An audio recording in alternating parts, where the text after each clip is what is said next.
Hello and welcome to my video. This is going to be something a bit different. Well, not completely different. When I say that, I mean it won't be what I've been doing lately, which seems to be rolling hills. I'm slightly fed up with rolling hills, so I'm going to do some sort of a bit more of a close-up on some trees and just hope for the best. Let me see. Let's just have some darkness there. There we go, nice bit of dark. Okay, that's sap green, Payne's grey and red ochre. More of the Payne's grey than anything really. And what I'm after is these are basically the shadows that'll be underneath the trees through there. And if I start dark, obviously I can put light channels going into that and give you the feeling that you're looking underneath the trees. That's the theory anyway. We'll see how it goes. There'll be more shadow there because that's where I want the attention to go. So I'll have smaller shadow here, which is just a little bit like that. And that's all you need to do to it. There's no fancy work here at all. It's just applying a flattish sort of colour. Now it's flattish at the moment, it won't stay flattish, it'll start to gather a few textures. And then I'm thinking that maybe there'll be water coming down here, but now this is where people get stuck. Whether it's a river or a little pool or a ditch, whatever you want to do, you've got to figure out what's going to be happening there, how far away that point is from that point, and that will affect what happens to things that are lying on the plane here. So we've got a low eye level. Our eye level is probably going to be around about this point here. So we're standing there. So this stream would not go straight down. That would imply we're up here looking down on it. We have to bring that to us gently because it's just literally just over. Can you actually see my arm? It's over there rather than over there, and it's not over there. It's more flat. So this is going to be taking its time to get to us. Does that make sense? In fact, maybe I should stop there and call that a minimalistic painting. There we are, some dark trees and some footsteps in the snow. But I'll try and make it slightly more interesting. So there's going to be like maybe a bit of a pool there, so I'll keep that reasonably dark, and then maybe it'll meander. Which way will it meander? Is it going to meander at all anywhere? Maybe it'll meander down there. But you see what I'm getting at? It's the difference between that, okay, which would be wrong. If I did a stream coming from that point and it just did that straight down the painting, that describes nothing to you. It doesn't tell you what the land is actually doing. This gives you a feeling of spatiality. Is spatiality a word? Probably not. I come up with words occasionally, but that make no sense whatsoever. So that's going to be a tree shape there. Very roughly, there's going to be sort of like a generally roundish shape, but with a few sort of sticky offy bits on it, like so. And then over here there'll be another little one there, I suppose, just sort of making up as I go along. And then there might be something going up in the sky that's very wispy, possibly over here. Okay. So now what's going to happen here? That's going to probably still be tree, but I think there's got to be a bit of a view between them there. It always works well. So here, don't see that as a horizon. You could have it as a horizon, but it's not necessarily a horizon. That's just the dark bits. Maybe there'll be, more fluffy bits of tree there. When you apply the paint, apply it in a sort of shrubbery tree-like manner. It's like this. It's sort of let your hand wander. Let it sort of search out what's in the painting, because there is something there already, if you see what I mean. But just by doing that, you see, ignore everything below there at the moment. Just look at the shape of the tops of the trees. You don't want a hard line. Okay, hard line, that's Art Deco, and This is not Art Deco. So I'm also thinking I'm going to put a bit of a tree there, apart from the wispy one, a slightly stronger bit of tree there. And then behind it, there's going to be another little view over there. So there we are, nice and sort of, you know, relaxed and sketchy. These shadows will all make sense in a moment.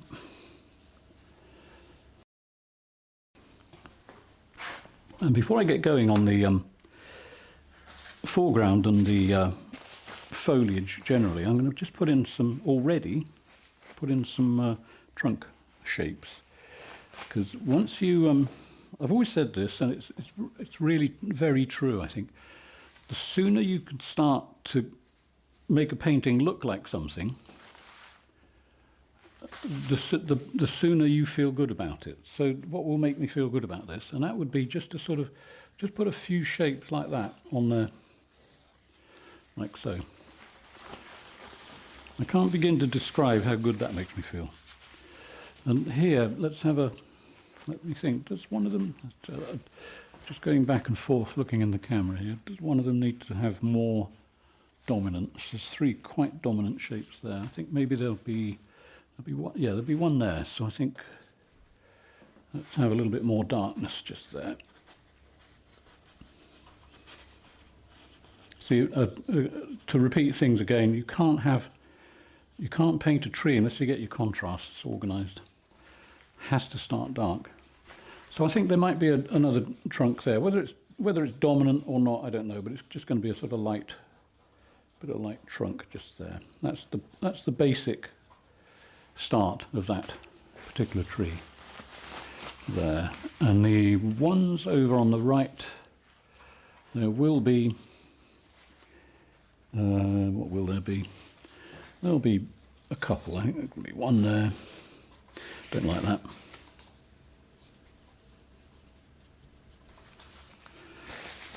Let's make it a little bit thinner.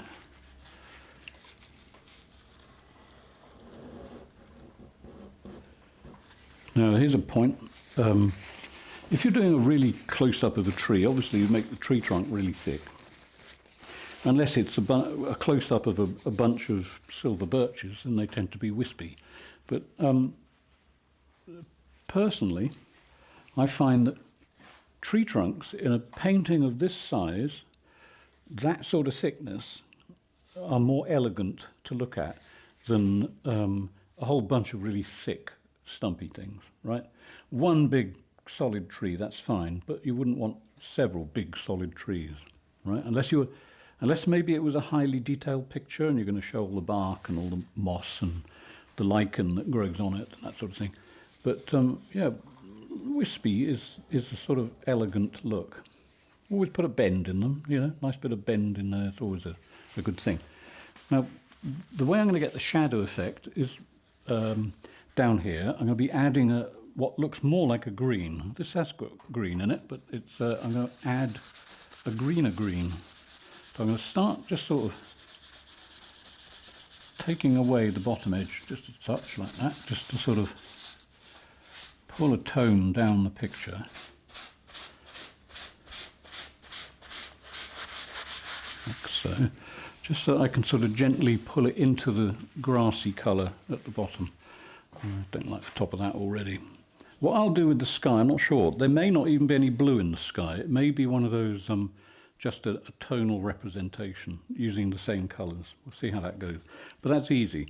You see, the profile of the trees is not final until I get, well, as they say, when is a painting finished? It's sometimes down to how bored you get with it, and that can finish off a painting. In fact, I'm going to put just for later, I'm just going to put something there for the heck of it, and then I'll put that tree back over that bit of shadow. So at the moment I've moved the tree several meters away. Okay, it was a close-up tree. Now it's the other side of a little field. But just to sort of get a bit more, another one of the tricks that you can do is just to put it back, and then suddenly it's this side of the field again. Gives you more depth. Right, so the foreground, I'm probably going to use the same brush. It's got a reasonable amount of oil on it. As usual, it won't drip. It's reasonably well stuck to the brush and my hand at the moment, so I'll just get rid of that. What I'm going to do for the foreground is use, in fact I will change brushes, I do need a clean brush. I'm going to use sap green and light green mixed, and as usual, I don't know why I show the tube, but it's actually not a bad reason why not to. That's exactly the same colour as on the label, it's just light green. You can use any green you like. I would steer away, if you want this sort of look, I'd steer away from phthalo green. It's a little bit electric for me. But that's why I use sap green, because it's green with the shadows already in there. And sometimes the only thing you need to do is just add a little bit of Payne's grey to it. So light green mixed with a bit of sap green, and that will give you oh, but before I go on, I know I'm off camera talking away here. I never could get my palette camera working. Doesn't matter what I do, it's just a nightmare. There is some technology I could use, but I haven't mastered it yet. And that's I think, what's it called? I've forgotten. Yeah, OBS. It's not the easiest. Well, I found it difficult to get my head around it, but I'll have another go. So anyway, so light green with sap green gives you that colour, which to me is not too green. You see, I don't like emerald green necessarily on grass. I like grass to look as though it's how do I put it? Green with light in it, which is basically a green that contains white rather than yellow. So I'm just going to sort of dab this on here. This is not, I'm not being careful at all here. This is just to get paint on the surface. So there's some, there's a bit of green with, you know, now, if you were an impressionist, chances are you would add lots of separate little bits of colour into that. Blues, greens, yellows, reds, all kinds of stuff. And that's fine. If you want to do that sort of thing, I'm not particularly keen on. I like Impressionism. I don't really particularly want to paint an Impressionist picture. It's just not really interested me. I just like tonalism. And I have several theories about that. One is that I'm just naturally untidy, and tonalism is a painting technique sent from somewhere untidy people. So that's what I do.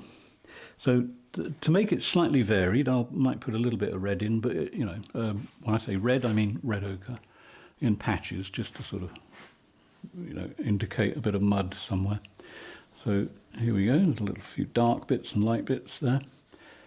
You don't want to just paint a door, as I say often. Just keep it lively. Work on different parts of the painting all the time. Sort of spread yourself round a bit. What should we do over there? I think the light might be catching that over there in a minute. We'll see. See how it goes. So all the way down here, just sort of get it on.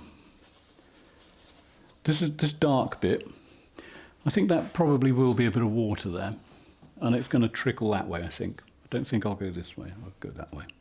That will pull people into a little circle there, I hope.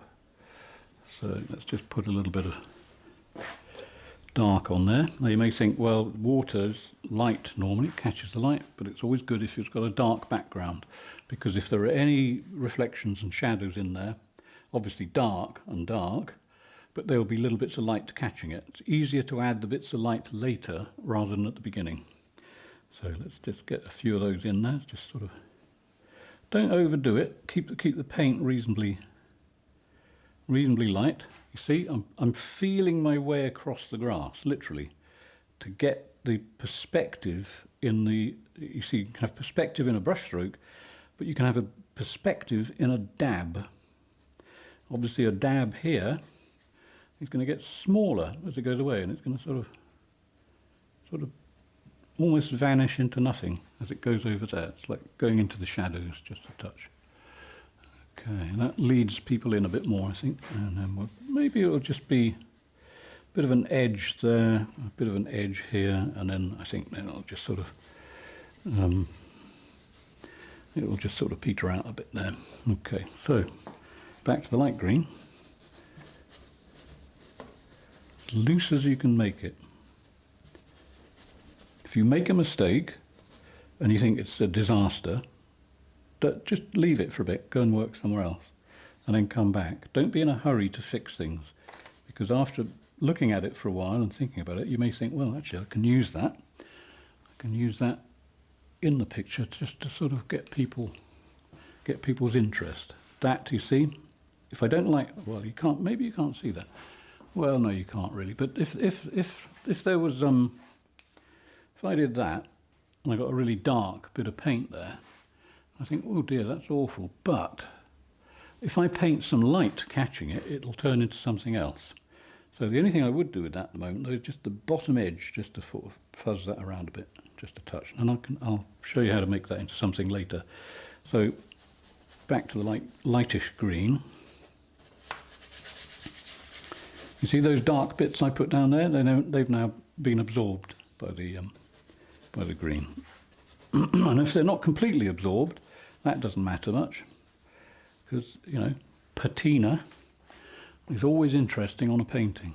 Make the paint as interesting as the painting, as the subject. So let's see, a bit more. I think we'll get a little bit more green into the light green, a bit more sap green into the light green.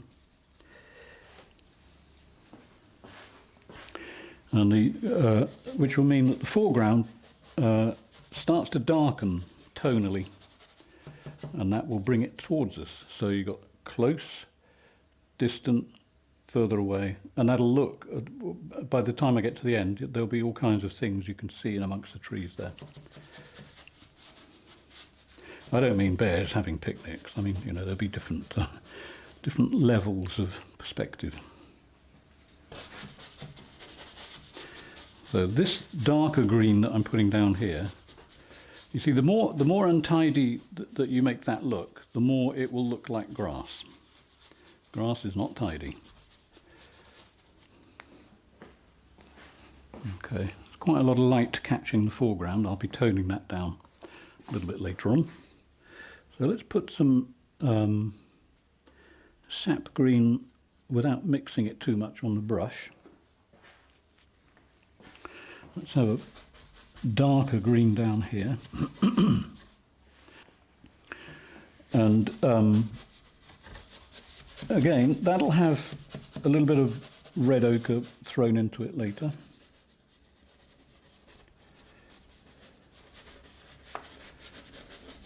Just a little comment about the way these classes work. When I do a Zoom class, it usually goes on for about an hour, sometimes a bit longer. Very rarely is it under an hour. And I'm not trying to finish a painting. I tend to focus on the idea of getting people painting. Because if you can get to this stage in an hour, then you can spend more time finishing it later. And to be honest, the reason I don't put up many finished paintings, I start with the intention of finishing paintings, and I used to do before I had a YouTube channel, but my leaning is towards getting something on the board, showing people how to get started so that you can then develop your own technique. I've always been nervous of putting up long videos showing a complete painting, because people, you know, the amount of views you get for something like that are really quite small. Even the artists that you do see that do massive, highly detailed paintings, they usually give you highlights of what they're doing. Now, I've tried that, and I've found that people tend not to like it. They want to see the whole thing done and finished, which is fine. And so that's the reason why, anyway. Okay, just looking in my camera. It's looking quite nice in the camera, actually. In fact, it looks better in the camera than it does on the board. So what are we going to do up here? So I quite like that. Oh yeah, I'm going to get some brown. Let's get a bit of brown in there. Smaller brush, with nothing on it except for the red ochre, which is what I mean when I say brown. So don't go mad with it, because if you do, you'll never get rid of it. It'll just spread and spread. So let's have a little bit of, see, there's hardly anything on the brush there. And you see what that does? That's actually quite strong. But it's not ruined. That'll just sort of sit there until I push it in a bit. And then down the bottom here, we'll have a few more as well, down in there, just to sort of make the grass interesting. The thing about grass is it must contain a certain amount of red. You cannot just have yellow and blue to make green. And what you're trying to do, when you're trying to do a sort of realistic look, it has to have red. It won't look right otherwise. It'll look artificial. It'll look like the stuff they put on football pitches, what they call AstroTurf, which is just green, basically. So there are a few bits of red in there, just sort of livens it up a bit. So these bits here, that was me just being a little bit too aggressive there. So another clean brush. You could use a brush. You could use paper actually, but I'll use the brush. And then just soften it. And all I'm doing is that, not with the tip. It's the side, and that will turn that into a brown plant of some kind growing on the ground. Now, if that side is brown, the side on the top here, it doesn't have a colour on it. So when I'm happy that I've sort of blended that in a bit, I can turn it round and then use that to get some of the green, not always, but some of the green, hopefully, to go up into the brown at the bottom. That gives you an indefinite edge. So your brain is then left with the task of figuring out what's the front of that patch and what's the back of the patch. That's the back of the patch, that's the front. Okay? Rocket science it is not. I'm actually going to cheat, because I do want a little bit less at the bottom edge. Although I quite like it blurred a little bit like that. That's quite nice. And I'll leave that, except for one thing, that I really don't like things that neatly fit in the picture. It has to go off the edge, because that plant, whatever it is, has a life outside my painting, so off it goes. Okay, let's push a bit over there. There we go. A little bit down there for the heck of it. And it's literally just, it's just a stain. There's no, in fact, the biggest bit of paint on this picture is probably a little bit there and a bit there. That's the most paint on the picture there, for thickness. So I'm going to move on to the sky. Now, as I said, the sky is going to be a tone of what you're already seeing. But let's see what else we can do to it. Let's see. I've got maybe there will be a tiny bit of blue, but it'll be an interesting mix. This. I've seen some very interesting skies lately, and like yesterday, I took some photographs of some incredible rainbows. But apart from the rainbow, the colour of the sky was something that sort of grabbed me. So maybe I'll just fiddle around and do something like that. Yeah, why not? Let's have a bit of royal blue, which is left on my palette from my last class, and it's still wet. Let's put in, just because I feel like experimenting, let's just put in a bit of red. It's not Japanese red, this is just red, what they call it. It's bright red. That sort of sums it up. It's bright red, which I've got. Let's see what this looks like on the painting. Let's just put a bit up there. Now that's going to look quite dark. It won't in a minute, because I'll spread it out. So we just sort of put that up. Yeah, this sky I saw yesterday, maybe I'll put a picture on the screen now.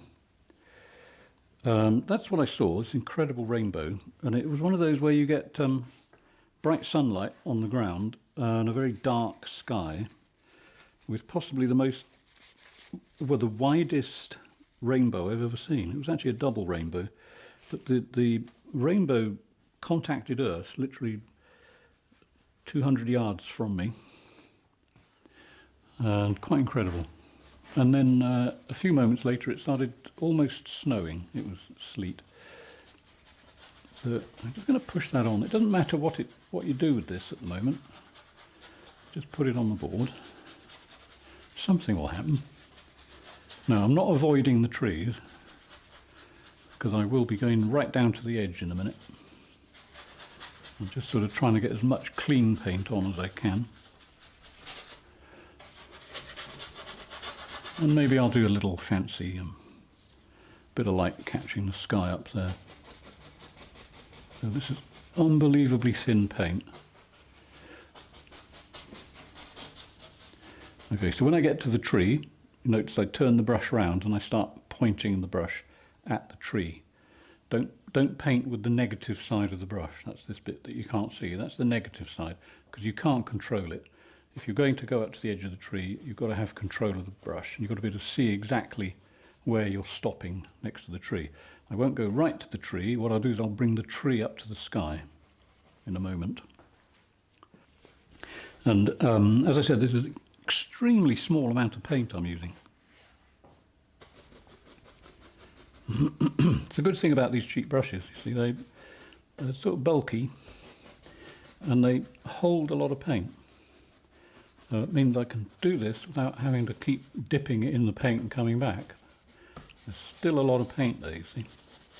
Well, not, when I say a lot, there's enough for what I need. Let's put it that way. Okay, so very roughly down in there.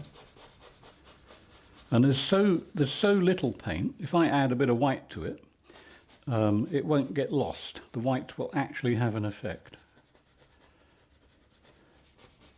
And I'll be doing that eventually. There we go. So it's just a sort of rough shape. Good. If you leave any bits like I have, like this, you know, doesn't matter. That'll disappear. Now, hopefully, by saying that, I'm encouraging you not to try and finish too quickly. Imagine you've got unlimited time. You don't have to do it fast. You can do what I've done in a day. Maybe that's comfortable for you in a day. It's not for me, and that's purely through habit and practice, I guess. But like I said earlier, I think I've got approximately an hour to do my painting. Now, even there may be a wispy tree there. I know it's going to be there. I know where it's going to go roughly, and I made some marks, but they're not essential. I don't have to keep them. Okay, a tiny bit more. So there's, absolutely no build-up of paint there. I can do it as hard as I want there. Nothing, absolutely nothing will come off. Not until I hit the painting, okay? And that's enough paint to almost finish off that corner. And even then, I don't really mind if it leaves a few light patches, because that'll just be a little bit of cloud later.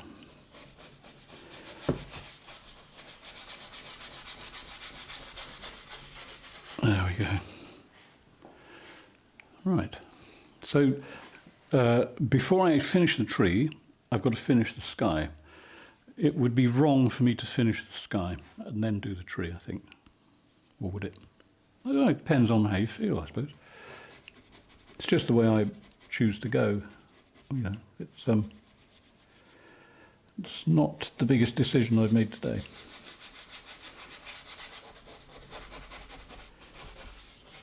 Okay, there we are. This is sort of bluey colour. And the next thing is to get a lump of paper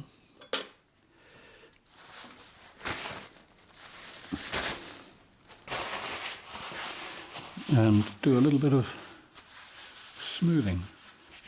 So, piece of paper, all I'm going to do, just sort of do that.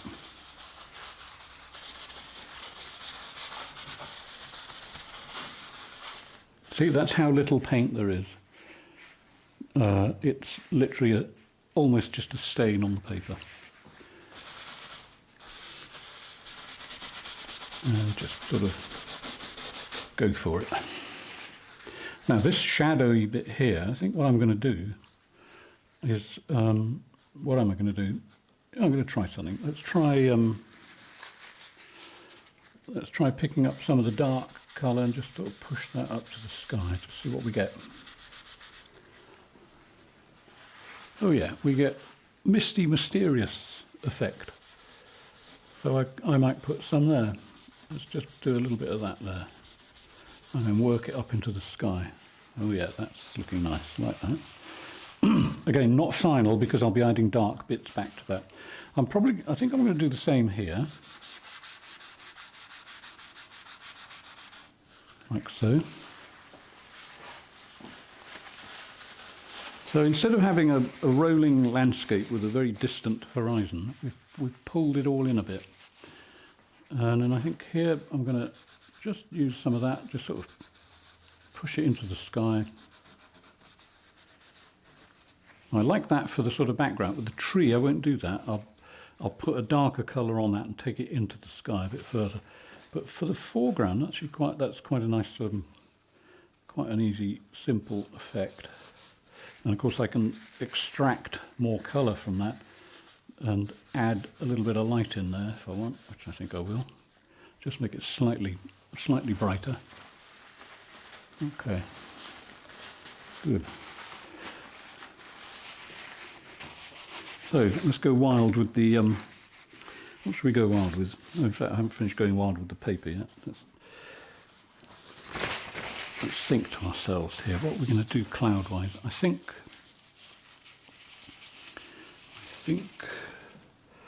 there will probably be a cloud poking over next to that tree. So I'm reducing the amount of paint on the surface even more, so that is literally, as I keep saying, it's just a stain on the board. Which means that when I put white on it, the white won't be lost. Probably, yeah, you can just about see that. It's a little bit too small, so I think we'll just sort of encourage it up there. Well, encourage it? Is that the word? No, it's not. Expand it. Just get a bit of motion into that. I'm happy with that. Okay. Don't want it to look like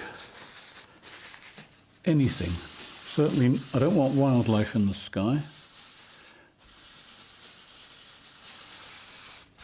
Let's just take a bit of paint off there too.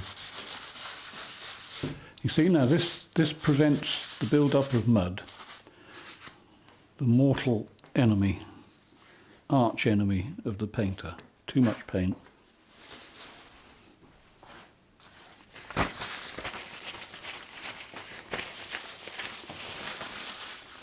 So let's see. I think here we're going to have a bit more brightness in the sky here. So we'll just do that. And it's funny how mystery tends to come with mist.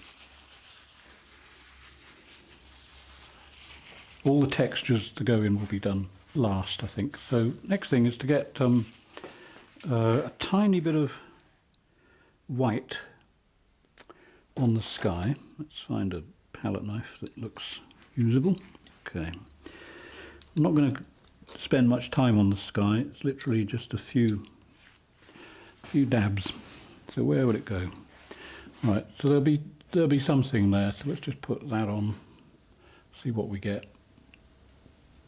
Okay. So when you're doing this, for this type of cloud, as I often say, don't paint clouds. Paint white stuff on the whatever background colour you've got. And if you forget the clouds will appear because they don't look too preconceived. I know a lot of artists probably cringe when I say that, but that's okay. Cringe away. It works for me. So if it works for me, it'll possibly work for you. But I suspect it's because the tonalism is different. What you're doing with instead of stating in the sky, cloud, I'm a cloud, look at me. What you're saying is, hopefully, wow, those clouds look so natural and so light and full of life and movement. And that's what I'm after.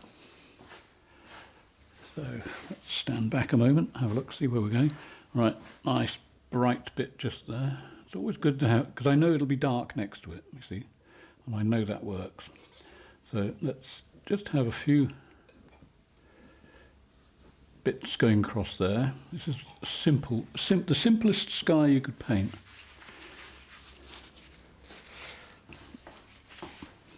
And one of the most important factors in painting a simple sky is to take out the stress, so that you're no longer worried how your sky will look.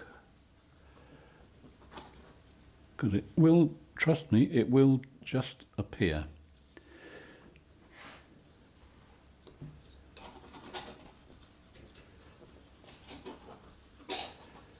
Very simple sky. Now, right at the end, I might add a sharp bit of light catching a cloud somewhere. But I'm not in a hurry to do that because I don't, at this point, really know where that point will be in the picture. It's just a bit of passing water vapour. That sounds strange. Water vapour passing. So let's just have a bit more of that there.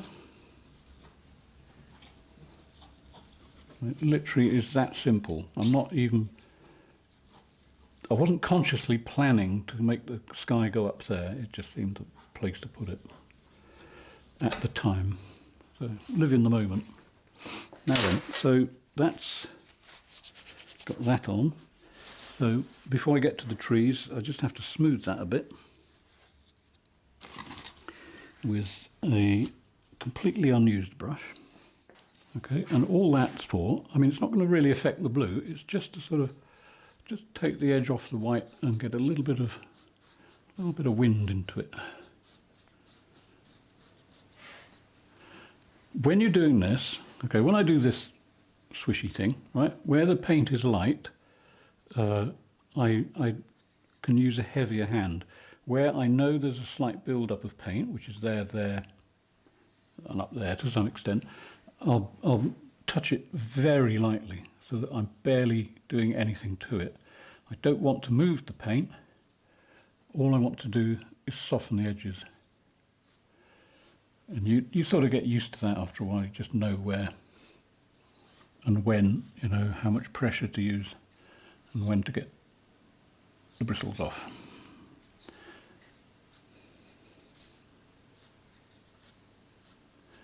Incidentally, in France at the moment, I'm having big trouble getting plywood. I had to order this from Amazon the other day.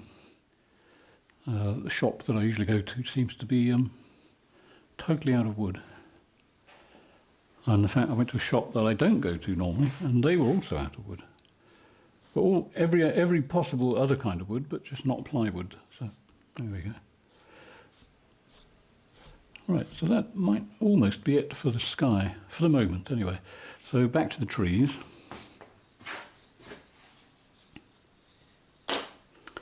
And the tree brush is a sort of dirty brown sludgy greeny colour because it's against quite a light sky. Well, I mean, no, is it a light sky? Well, it's sort of lightish. But for what I need dark colours at the moment still. So this is going to be a tree, obviously. And all I've got to do now is just push that into the sky. Now, very important, that edge has got to have the appearance of what are called sky holes. And that's where the sky behind is visible through the foliage. So that means that I've got to sort of move, lift and dab to put paint actually on the against the sky. The final, because of the way I work, the final bit of foliage will be probably done with paper, but all I'm doing at the moment is just figuring out what the profile of my tree will look like.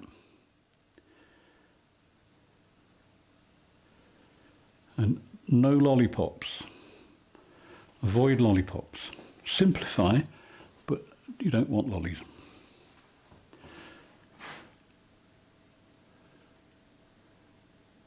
So it's the only time really I'm painting with quite a light touch.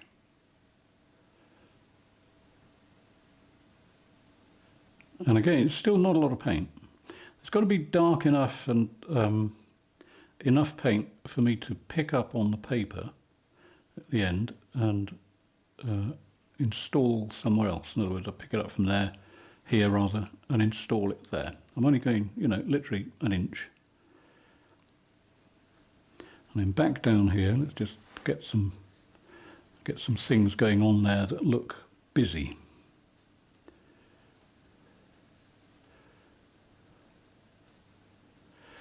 Okay, that's starting to look busy in that corner. It might get busier, but we'll see. Okay.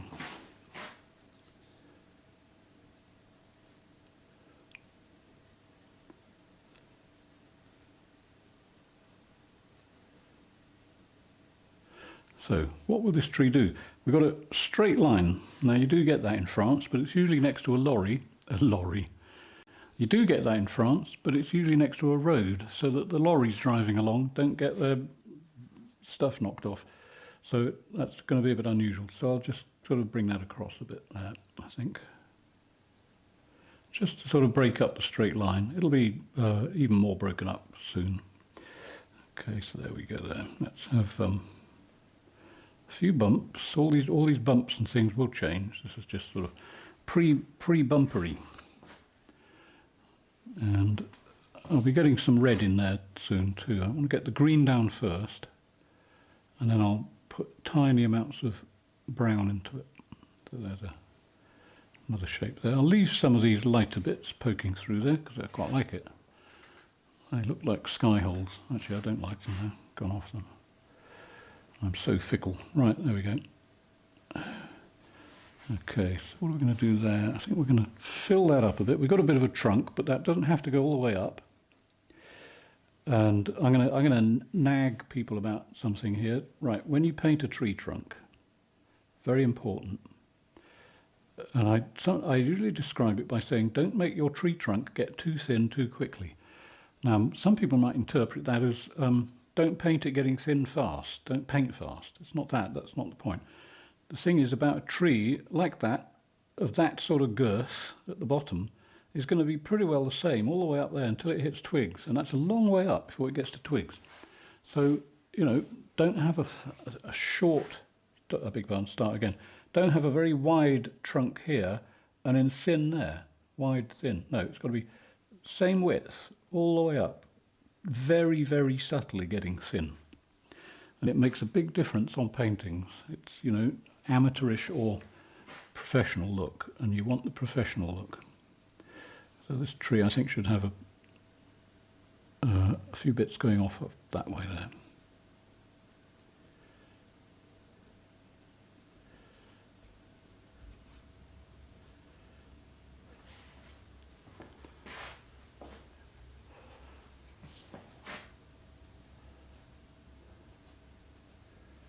just let your mind wander. Put yourself mentally in the field looking at the trees, and you'll see all the shapes that you get around the edge of a tree. In fact, I'm going to go a little bit silly there, just sort of do that.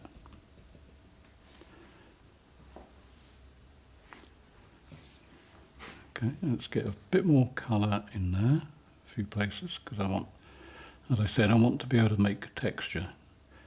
You can make texture on thin paint, but if you want a little bit of dramatic texture, it's sometimes better to have a little bit of a build-up. But don't go nuts on it. Okay, right, over here. So I've got that weird shape there. So I think what I'm going to do, I'm going to reduce the amount of paint by doing, well, literally all I'm doing is just sort of wiping the brush in a large lump of paper. And then whatever's left on the brush, I'll use. So the effect this will give me is a thin edge to the tree where it just disappears into the sky, so that there are no hard lines.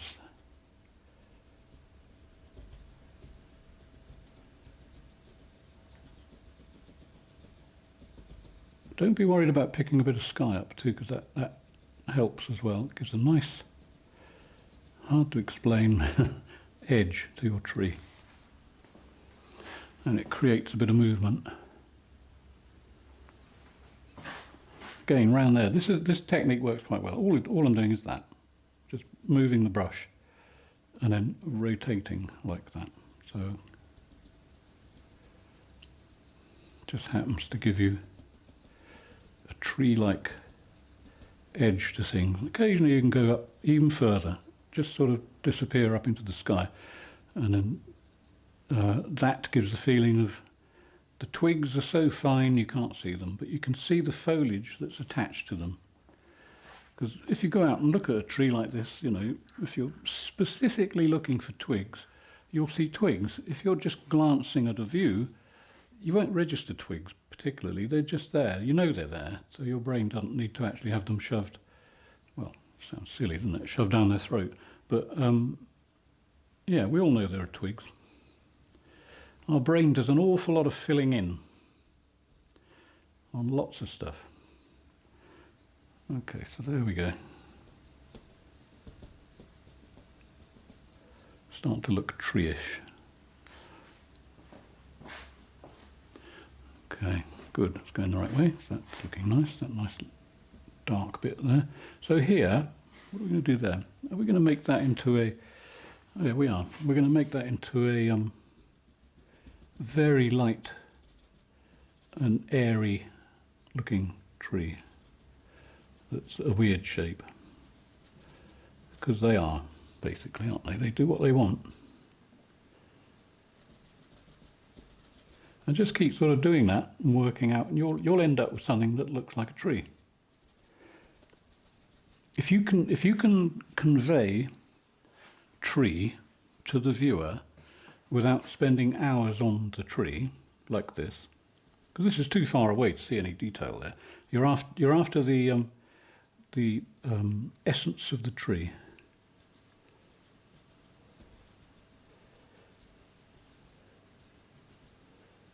There we go, there's a very light, airy looking tree. And it's so far got a bit of movement in it. I'm quite happy with that. So now this is the interesting bit in there, that how we get that to captivate the viewer. I'm not finished captivating at the top here yet. A little bit more captivating. Got a dark spot in the sky there, but actually it's got legs.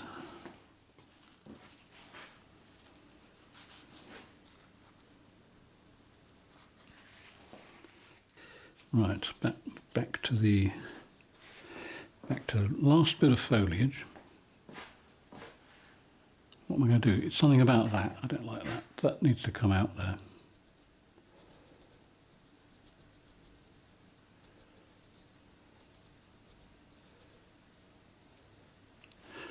Okay. And over there, that's very green looking. Okay, I'm going to do a bit of local colour. So what I'm doing is I'm putting a bit of the colour of the sky on the edge of this brush, and I'm going to use that on the ground here, because I sort of quite like that reddish bit, but not that much. It's okay. I'm just going to put, you know, local colour. It's just a little hint of that colour that's in the sky, and that will hopefully dampen down the red just a bit. Don't know what it is, but it's a red dampener. There we are, we know what it is now. Okay, so there we go. Let's have a touch just over there as well, why not? Could be a plant with little blue flowers, but it's so far away you can't see the individual flower heads. Let's just have a hint there. And let's see, okay, texture. I'm going to put some textures in here, and that's done by paper, which you could use a brush. Oh, no, before I do that, sorry, forgot something. I need some, I need a little bit of red in the trees, but very small amount, even smaller than the mark I made on the ground here. I'm just going to put a little hint or two in there. Now they'll show up on the final photograph probably. Can you actually see? Let me see in the camera. Barely. Let's just have a little tiny touch of, maybe against the sky, just up there. Just the odd touch so that, you know, you think, well, winter's coming. Hardly anything, just a suggestion.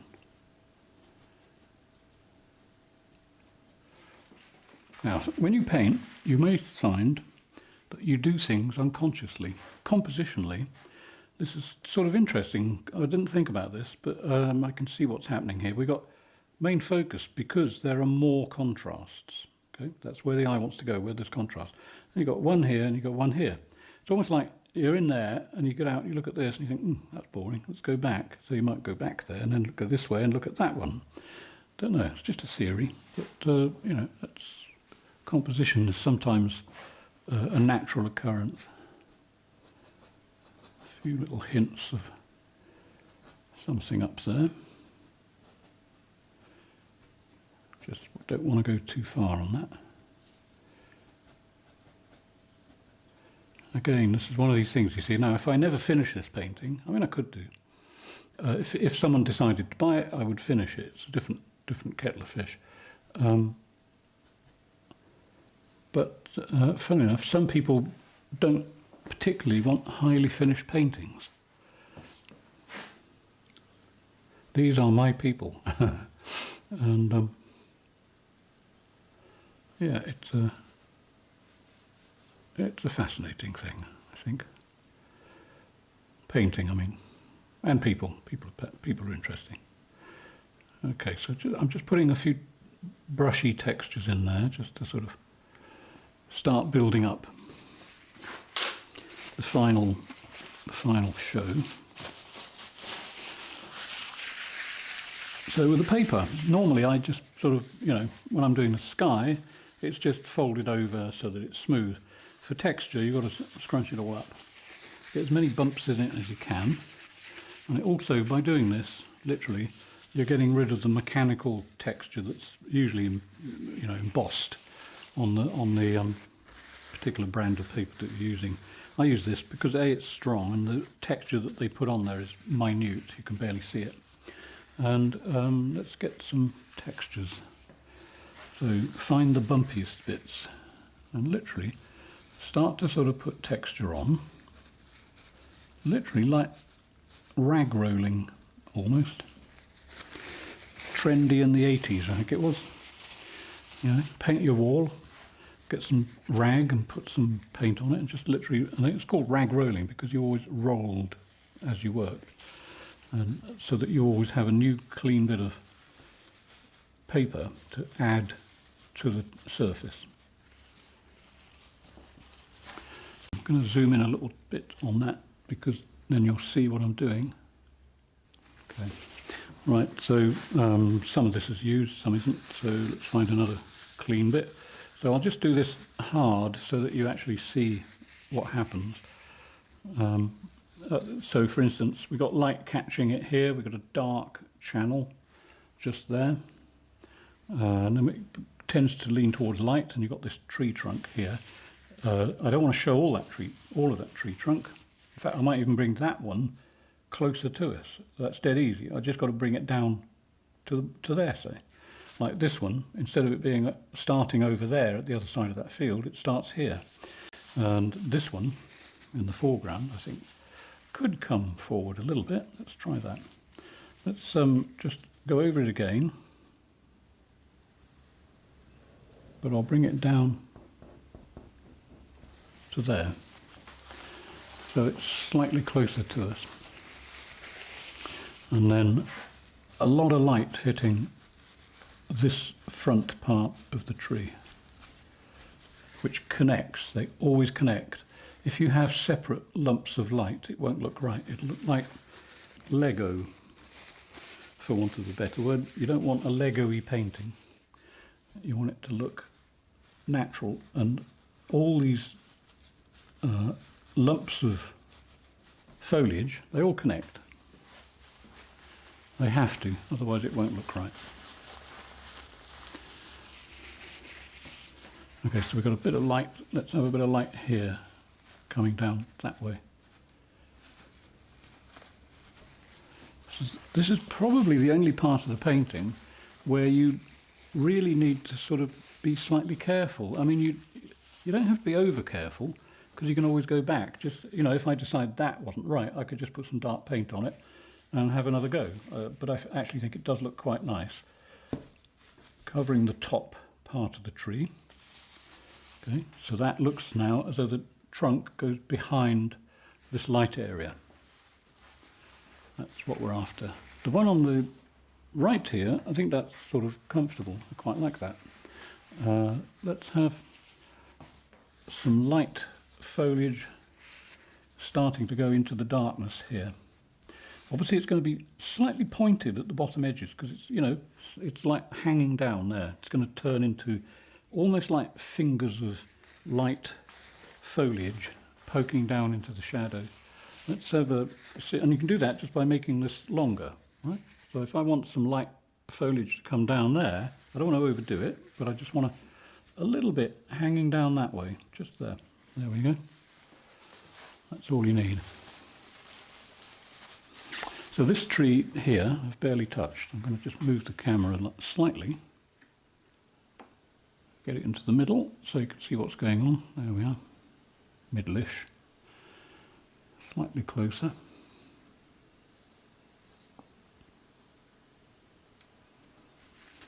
Okay, so now, so what I'm saying here, you see, the trees are disappearing under the foliage. That's what you want.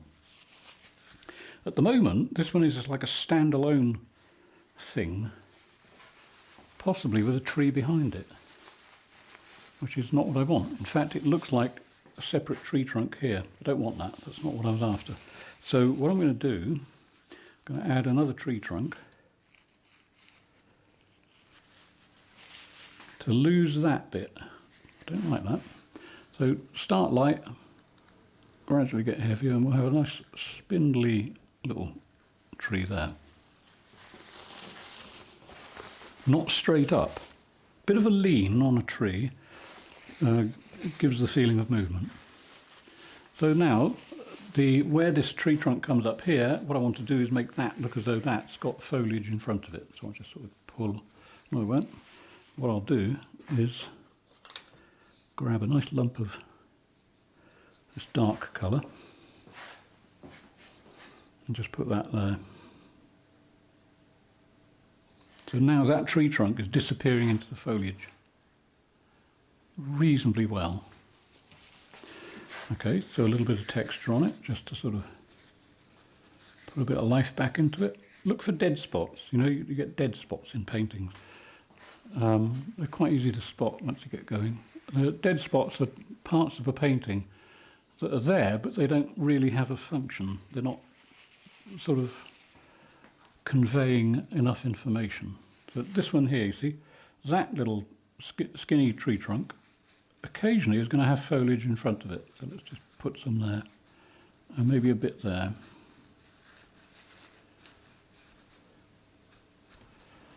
There we go. Nope, not quite right. Too light. So I'm going to just darken that down. I find a bit of dark paint. That'll do. Right, okay, that's good. Now, I still want the hanging down effect. So I'm going to just get a new piece of paper.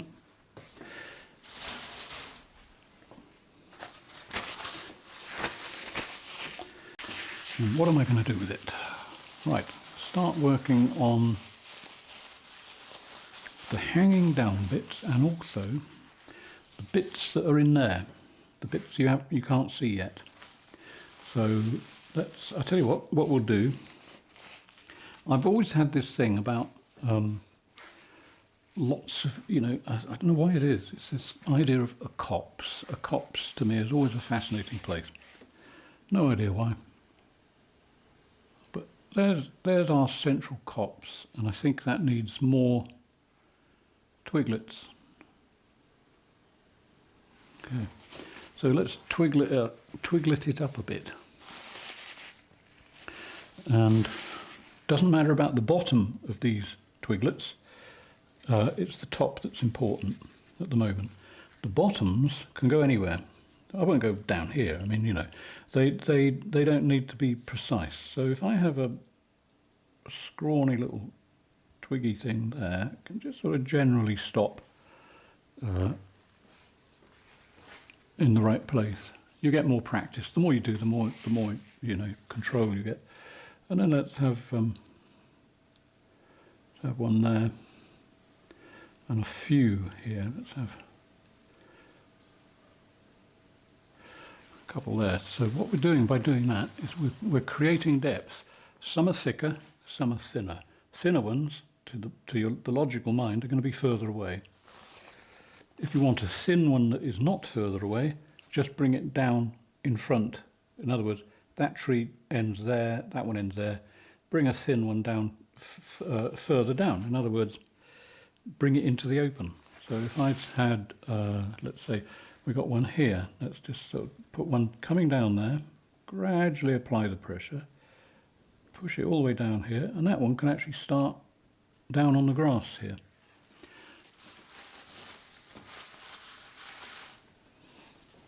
And here, that's a dead area. That's not descriptive enough for me. So I'm going to first of all I'll twig it up a bit. Lots of little saplings just in there. And then once I've done that, I'll put texture over them so that, well, because it's easier, because if I put foliage on first, then put the twigs on, then I've got to put more foliage on to hide the bits of the saplings that you wouldn't see. Let's have a bit of a angle on one of them, just there, like so. Okay, so that's twigging up. I think this again, I will do it. It's just when I will add more red to the trees, but that would be a later date. These look like rocks. These things could be rocks in amongst the trees. They weren't intended to, but I quite like them. Why not? We get that in lots of places. I've seen that in England, particularly on moorland. So let's just add a tiny bit of light to the bottom of the tree trunks. That always works. Brings the attention down to where the tree connects with the planet, and it gives it a feeling of strength. It also enhances the light. So if I bring that down there and then dig my nail in a bit so that it's even lighter, it just draws excuse me, just draws attention to the base of the tree. This one is further away at the moment, it's the other side of the rock. I'm going to bring that one to the front, like so. It needs to be thicker, so we'll make it thicker. Good thing about trees, as long as you follow this rule, thin, same thickness all the way up. Thin trees go on forever. You know, they can be wispy, twiggy little things that are 20, 30 feet tall. Don't be in a hurry to make it thin. But the thing about trees, you see, particularly if you're painting imaginary trees, is there's no right and wrong. It's your tree.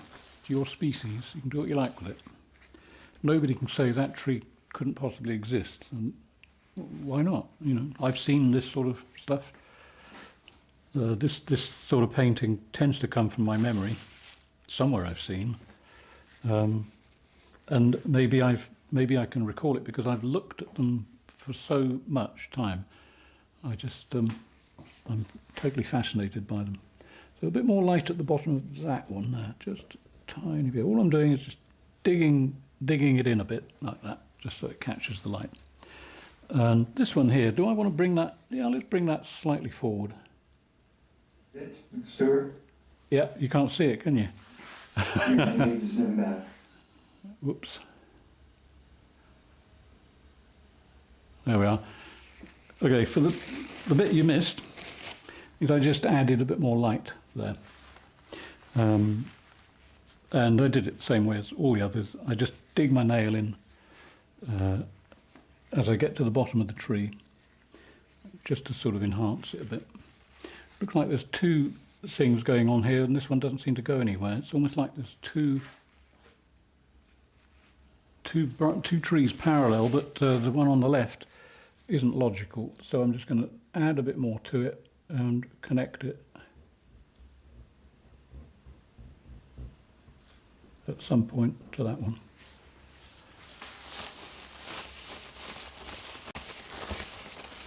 Okay, I think we're almost there. What do I need to do?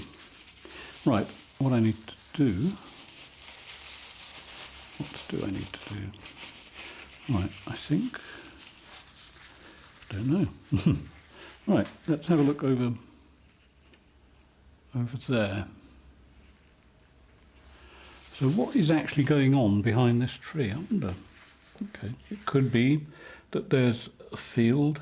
It's in shadow, obviously. Would it be in complete shadow? I don't know. No, I think it needs a little bit of light over there. Where should we put it? I could put it right across there because I can always put the tree back. That's the beauty of this, you see. Nice looking tree, right? But I do want some light. So now I think about it, I think what I'll do is I'll just obliterate it through there. Just put a line through it. So now we have a hovering tree. Or, another way to look at it, is we have water. And there's a bit of a reflection, but that's not what we're doing. Oh yeah, a bit of water here. I might add a bit of water there.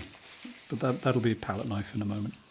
So all I'm after over there is just a bit of light across the land there. Just as a bit of contrast, why not? And then all I need to do is pull that tree trunk back in. Because it hasn't really gone anywhere. You know, it's always been there. And it's just invisible for a moment. So, there we go. All I've got to do is connect up the two. Like so. And we've got this very pale tree. So what sort of tree is that? This is the pale trunked imagination tree. And why not? Now you could, but I would recommend doing it when it's dry. You could get a rigger. You could put the odd light twig in there if you wanted. I probably won't. I think I'm sort of happy with it as it is. There will be parts in a landscape like this where you have a trunk, right? So it's got light catching the bottom. In fact, I'm just going to thicken the bottom slightly. Okay, but then there'll be a bit of the trunk in shadow and a bit of light catching it up there. And then just slightly visible there. So, almost missed that one, but you saw it. So there's just a few places there where the light is disturbed. I think maybe we could do a little bit to that tree, that one. Same sort of thing. Let's have, so we've got light on the bottom. Let's have a little twinkle of light just there. And then a little something showing up under there. And then maybe a hint of something there. See, it's just a suggestion. Some things in there that I'm not keen on, so I'll just tidy them up and then I think we might be done. Oh, apart from the water, but we'll get to that. So the thing that's slightly disturbing me, because I like that now so much, I think that needs the same treatment there. So, piece of paper. All I'm going to do is leave these things that look like rocks, but it's the actual horizon line. I'm going to soften that right down.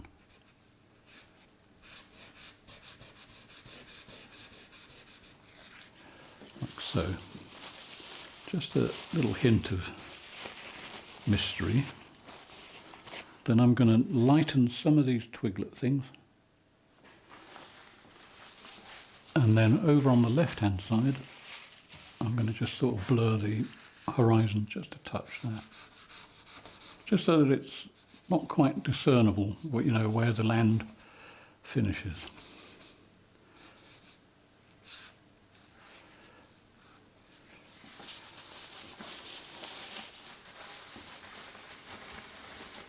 There we go. Now, yeah, twigs. I could paint twigs all day and not get bored.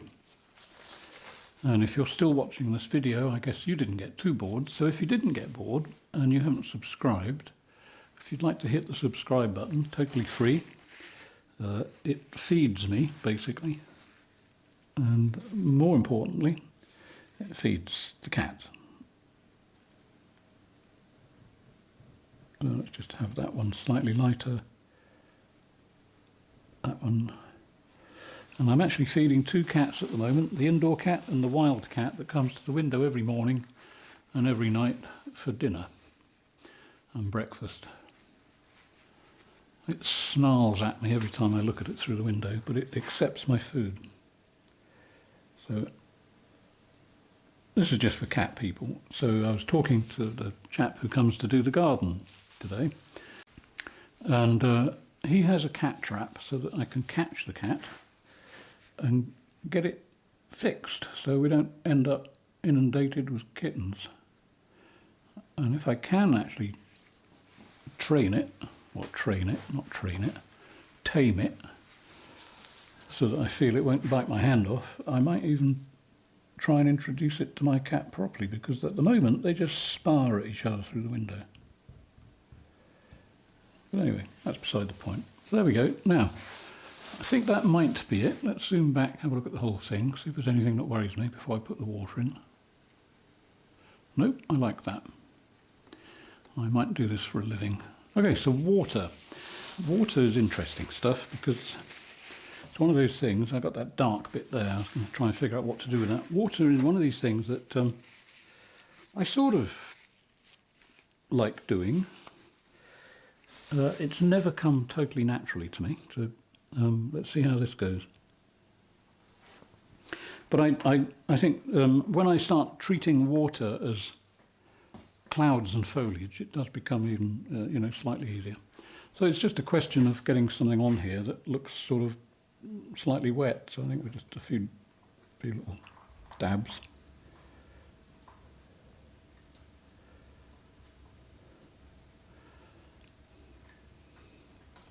Not enough to give you a reflection.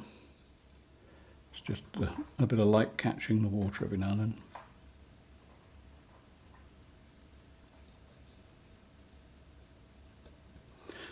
Okay, that sort of looks wettish. And then I'll be putting a bit of grass over that. Now the thing about palette knives is when you use white and you do something, what I've just done there, this becomes contaminated quite quickly. So it's important that you always, whatever paint you have on this, keep it as clean as possible. There's nothing on there at the moment. And all I'm going to do is just sort of fiddle with the white that I put on the board and just put a few horizontal lines across it to give the feeling of water seeping down through the grass. And not much more than that. So I've still got that dark bit. What am I going to do with that? No, I need more water. Let's just have a bit more just there. Just a hint. Don't have to go mad, as long as you know, suggest it. It'll usually work. And again, you see, when this is dry, you could go over that with a little brush and add even more little twinkly bits. The dark bit, what should we do with that? I suppose what I would tend to do, okay, let's add a bit more light just there, and I would leave a thinner bit of dark and just sort of do something like that. Will that work? Probably enough. It just adds a little something that people might look at and think, what is that? But if they're looking at it thinking, what is that? At least you've captured them for a few moments. And let's have just a touch there. I think that might be it. Okay, so I think we're there. Any more foliage? No, I think we'll leave it at that. Okay, so yeah, I hope you've enjoyed this. Hope you've learnt something. And don't forget to subscribe. Click the thumbs up button. Make a comment. Keep it polite. What else? If you're not a patron, you can join my Patreon page. If you join my Patreon page and you pay €30 a month, the prices remain the same for years now. I don't intend to raise it at all. €30 a month gets you 2 classes a month. Let's just fiddle with this while I'm jabbering away. And it would be greatly appreciated. And you can even come on one of these Zoom classes and have a chat, because once this is finished, we'll sit around just sort of chat for as long as it takes, basically. And there we are. So thanks for being here, and take care, and I'll see you on the next video. Bye for now.